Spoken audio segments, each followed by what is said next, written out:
प्राचीन इतिहास के लंबे समय तक यह माना जाता रहा है कि हम इंसानों का विकास समूह में रहकर हुआ होगा। प्राचीन समय में जब हमारे पूर्वज जंगलों में शिकार किया करते थे, तो भी हम अन्य जीवों की तुलना में अधिक बुद्धिमान थे और अपनी बुद्धिमानी के दम पर ही हम हाथी जैसे बड़े जीवों को अपने जाल में फंसाकर मार डालते थे। प्राचीन अवशेषों की खोजबीन करने वाले वैज्ञानिकों का दावा रहा है कि अपने शुरुआती दिनों में ही मनुष्य ने गुफाओं में रहना शुरू कर दिया था, क्योंकि प्राचीन मनुष्य के अधिकतर अवशेष गुफाओं में ही पाए जाते थे। यानी हम शिकार करते थे और एक सुरक्षित गुफा में सुरक्षित जीवन बिताते थे।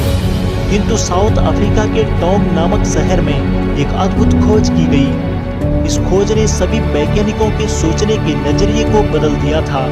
ये खोज थी एक ऑस्ट्रोपिथिकस बच्चे की खोपड़ी के जीवाश्म की। ऑस्ट्रोपिथिकस हम मनुष्य के पूर्वज थे जो तकरीबन 20 लाख साल पहले तक जंगलों में अपना जीवन जीते थे। टोंग में मिली इस खोपड़ी को आज हम टोंग बच्चे के नाम से जानते हैं। ये खोपड़ी इंसानों के एवोल्यूशन के बारे में दोबारा से सोचने को मजबूर करती है। दरअसल उस बच्चे की खोपड़ी के आंख वाले हिस्से में एक छोटा किंतु काफी गहरा छेद था। साथ ही खोपड़ी के ऊपर वाले हिस्से पर खरोंचों के निशान थे और ये खोपड़ी कई जगहों से टूटी हुई भी थी। यानी ये बच्चा किसी शिकारी जीव का शिकार बना होगा। यानी उस जमाने में हम मनुष्य के पूर्वज गुफाओं में सुरक्षित जीवन नहीं जीते थे और ना ही हम कुशल शिकारी थे। हम तो खुद शिकारी जीवों का शिकार हुआ करते थे और यानी हम अन्य जानवरों की तुलना में काफी कमजोर हुआ करते थे। हम मनुष्य शिकारी जीवों के लिए बेहद आसान शिकार हुआ करते थे। अपनी रक्षा के लिए हमारे पास सिर्फ एक ही तकनीकी थी और वो थी हमारी मजबूत पकड़। इसकी मदद से पेड़ों पर चढ़ पाने में सक्षम होना। यानी हमारे जीवन जीने का शुरुआती ठिकाना गुफा नहीं बल्कि पेड़ रहे होंगे। पेड़ों पर रहने के कारण ही शुरुआती मनुष्य को शाकाहारी माना जाता रहा है, क्योंकि पेड़ों पर खाने के लिए सिर्फ फल ही उपलब्ध हो सकते हैं। लेकिन पेड़ पर रहने से भी सुरक्षा की गारंटी नहीं हो सकती। अफ्रीका की विभिन्न गुफाओं में खोजबीन होने से उनके अनुसार प्राचीन मनुष्य की हड्डियों के अधिकतर अवशेष गुफाओं और ऊंची पहाड़ियों या अन्य छुपी हुई जगहों पर मिलने का एक विशेष कारण है। क्योंकि हम पेड़ों पर रहा करते थे, इसीलिए हमारा शिकार तेंदुए और चीते जैसे जीवों द्वारा किया जाता था।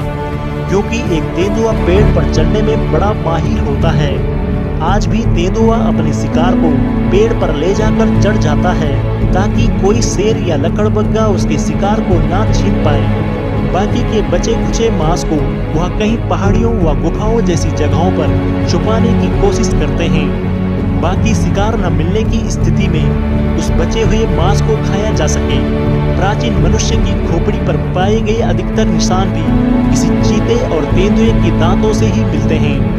यानी उस जमाने में हम चीते और तेंदुए का प्रमुख शिकार हुआ करते थे। वर्ष 2006 में सूडान के एक ऊंची पहाड़ी पर एक छोटे बच्चे का कंकाल मिला है। इस मानव कंकाल पर बहुत सारे छोटे छोटे छेदों के निशान थे। ऐसे निशान किसी पक्षी के चोंच से ही बन सकते हैं। मानव बच्चे के कंकाल के साथ ही यहाँ एक बड़े पक्षी के अंडों के अवशेष को भी प्राप्त किया गया है, जिससे आसानी से समझा जा सकता है कि यहाँ किसी पक्षी का घोंसला रहा होगा। यानी उस जमाने में हम इतने आसान शिकार थे कि हमें बड़े पक्षी भी मार डालते थे। दोस्तों, हमारा विकास बेहद खून खराबे के साथ हुआ है।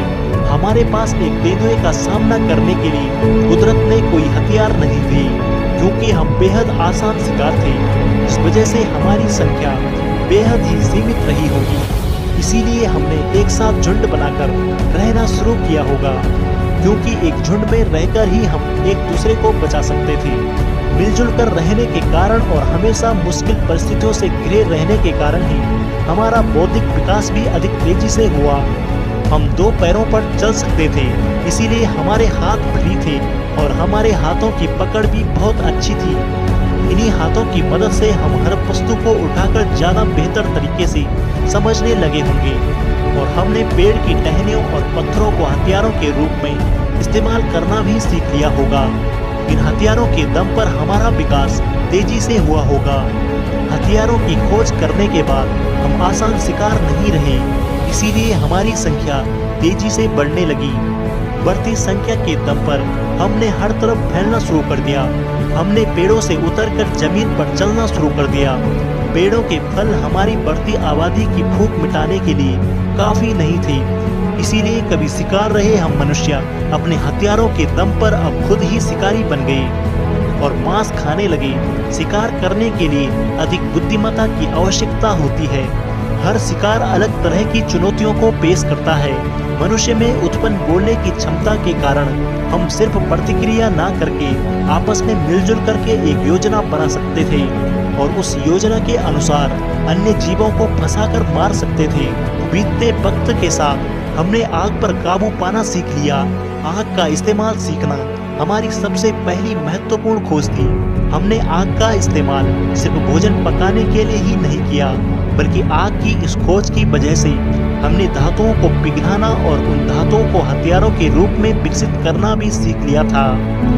धातुओं के हथियार आने के बाद हम मनुष्य सभी जीवों में बहुत आगे बढ़ गए और कोई अन्य जीव हमारा शिकार नहीं कर सकता था। इन हथियारों ने हम मनुष्य को जंगल का राजा बना दिया।